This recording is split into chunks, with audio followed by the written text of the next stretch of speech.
दिनै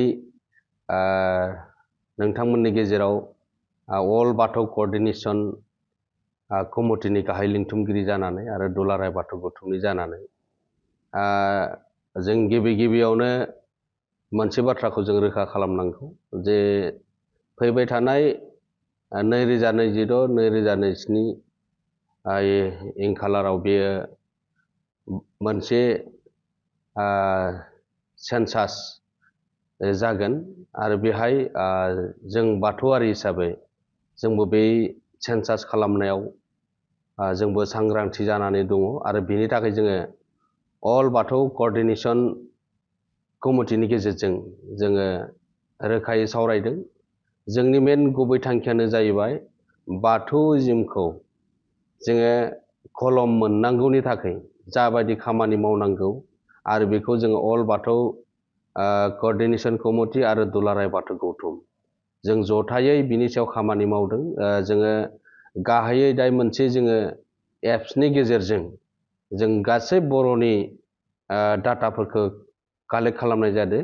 बे एप्सआनो जाबाय BDIS बड' डेमोग्राफिक इनफरमेशन सिस्टेम आरो बेहाय सोरबाफोर हयथ' गोनो गोथो जानो हागौ। बे दिनै गोदान नङा बियो। दुलाराय बाथौ गौथुमा बेबायदि हाबाफारि मावबोनाया 9 बोसोरनि गोलाव सम लानानै खामानि मावदों, नाथाय बेखौ जों कमप्लिट खालामनो हायाखैमोन।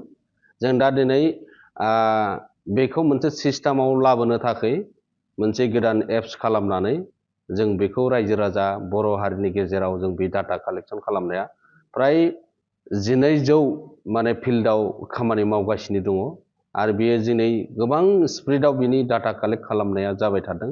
मानो होनबा दिनै बेथिं सानजानिफ्राय लानानै सोनाबसिम आसाम आरो आसामनि बायजोआवबो नागालेण्ड, वेस्ट बेंगल, अरुणाचल बेफोरबायदि जायगायाव थानाय बर' हारिखौ जों बे फैबाय थानाय सेन्सासनि सायाव जों सांग्रांथि लाबोनो थाखाय बेखौ जों खालामनाय जादों। मानो होनबा जोंनि गुबै थांखियानो जाबाय जोंनि एक्चुअल बर'नि डाटा, बर' पपुलेशना बेसेबां दंबारो आरो नैबे थानायाव जों बर' माहारि हिसाबै बाथौइज्मखौ मोननांगौनि थाखाय जोङो अरायसम जों बर' माहारि हिसाबै नांदों आरो बेहाय मैखोम बाहागो लादों दुलाराय बाथौ गौथुम आरो अल बाथौ कोअर्डिनेशन कमिटिया जोङो सावरायनायनि गेजेरजों बे हाबाफारिखौ मावफुंनाय जादों। जोङो मोनसे लाइजाम मोनदों जोंनि दुलाराय बाथौ गौथुमनि मानाव गेदेर आफादगिरिनिसिम गांसे मोनसे लाइजाम फैदों जे बाथौ ट्रेडिशनेल कालचारेल सेन्टार क'क्राझार आरो बिथांमोना बेहाय रोखा फोरमायदों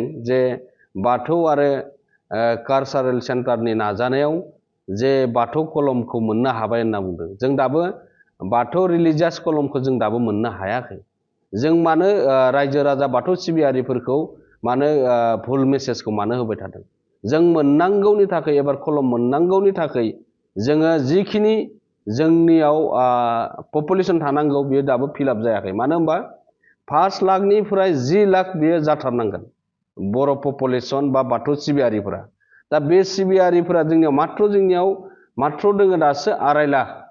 बे 2.5 लाख पपुलेशनजों मालाबाबो मोनसे इज्मनि कलम मोननो हाया।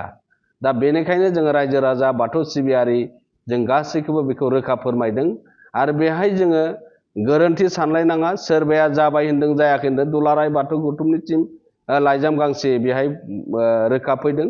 नाथाय जोङो दिनैनि समाव बाथौ आदार्सआव थांनानै जोङो बाथौइज्म लिरनो हायो, बाहायनो हायो बेल'सो रोखा। नाथाय कलमा दाबो डिक्लेयार जायाखै, कलमा फैखाबाय होननानै।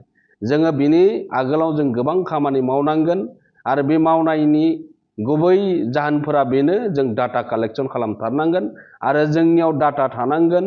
जों डाटा थायोब्लासो जोङो भारत गभर्नमेन्टजों RGIजों रायज्लायनानै जों बे डकुमेन्ट्सफोरखौ साबमिट होनांगोन आरो बेखौ दुलाराय बाथौ गौथुमजों बिराद रोखायै अफिसारफोरा रायज्लायनानै जोंनो आइडिया हरदों। नोंथांमोना बेबायदि मावफारिफोरखौ खामानिफोरखौ आबुं खालामनांगौ आरो बेहाय नोंथांमोना बेखौ साक्सेस खालामनो थाखाय आरो नोंथांमोननि जिखिनि दा हाबनो दङ नोंसिनि राव, हारिमु, आसार खान्थि, सोलोंथाइ, नोंथांमोना गोबां दावगाखानाय दङ आरो नोंथांमोना पपुलेशनखौसो बारायनांगौ।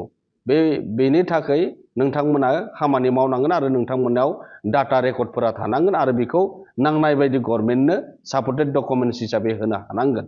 दा बेनिखायनो जोङो खावलायदों जिल्ला आफाद, बियाब आफाद आरो मोनफ्रोमबो बाथौ सिबियारि आफादफोरनि जोहै जोंनि सेन्सास खालामनायाव मावफारि लानायाव जों अरायसम मदद होगोन आरो बिनि सायाव जों एवारनेस लादों आरो सावरायबाय थादों आरो फैबाय थानाय आगस्तनि उननिफ्रायनो जोङो जिल्ला आफाद, बियाब आफाद आरो गामि आफादसिम बिनि फोरोंथाइफोरखौ बिनि एवारनेसफोरखौ लाबोनो थाखाय दुलाराय बाथौ गौथुम आरो अल बाथौ क'अर्डिनेशन कमिटिनिफ्राय बे हाबाफारिखौ मावफुंनाय जागोन आरो जों मोनथिनायाव बे बाथौ ट्रेडिशनेल कालचार सेन्टार रिसार्च सेन्टारनि जिखिनि जोहै माने गाव बेक्तिगत हारसिङै जुदि बे फैबाय थानाय 20 तारिखै जुदि लिंथुमनाय जादों बेयो दिनैहाय बेहाय खुनु धोरोमारि आफादा बेहाय जड़ित गैया आरो बिथांमोना मा साननानै लिंदों माबादि लिंदों आरो रायजोफोरनो माबादि मेसेज होनो नागिरदों खिन्थु बेबायदि थांबाय थायोब्ला